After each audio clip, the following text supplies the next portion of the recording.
we know that Mito resents Mr. Insanity because he believes Mr. Insanity is the god of this universe. This universe, by the way, is called The Other Side. And so that's why this whole EP was very important. The one that's coming out, it's called Dear Insanity.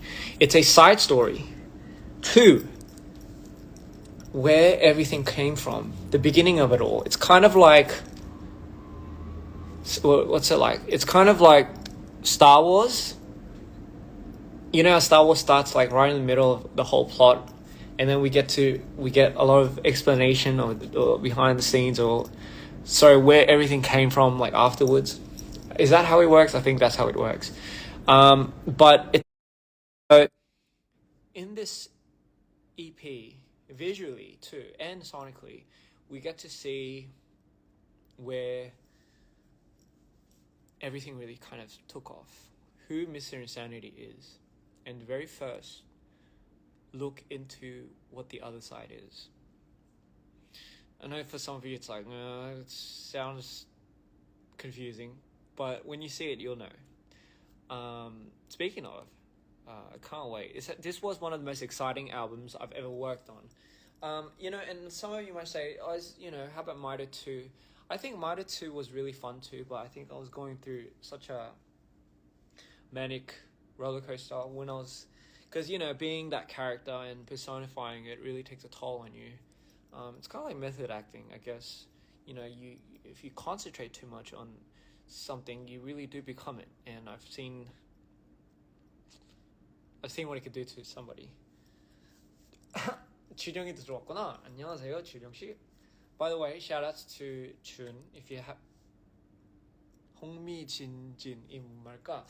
Then shout outs to him for making so many of these costumes, and you'll see what I mean in the future videos that are about to come out.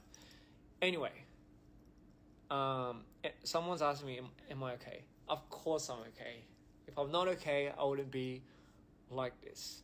보면 얼굴만큼 흥미롭다. 저거 진짜. Anyway, what else was there to talk about? Yes, so make sure to pre-order, not because it helps me, but but because it's such an exciting album. 멕시코는 언제 오나요? 멕시코는 곧 갈 것 같긴 한데, who knows? Maybe for a music video? I don't know. Am I spoiling too much? But anyway, yeah, I just wanted to check in on you, see how you are, because I've been, truthfully and honestly speaking, I've been was in a very rough patch. I think I was severely depressed at one point. I think I saw how low I could get. I really reached rock bottom at one point. I think it was during tour. And I really kind of saw myself wondering, man, how am I ever going to get out of this? I don't think I can. I was at that point where you start questioning if you could really even get out of it. But I remember telling myself, I don't think I could live to see another day. Literally. And I made that decision. If nothing really changed in my life tomorrow, it was going to be it. And surprisingly enough, I found a solution. The very next day, it was kind of godsend almost. But I kind of realized it wasn't always about me. I don't know how to make it sound. It wasn't always about me. Does that make sense? I really found power in finding something bigger than me.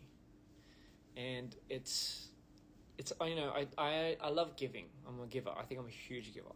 But sometimes you give too much and you obviously become a taker. And I think 지금 한국 사람들이 지금 여기 댓글에서 지금 한국 사람들 찾고 있는 것 같은데 제가 나중에 이거 한국말 해석하는 거 진짜 누가 옆에서 해줬으면 좋겠다.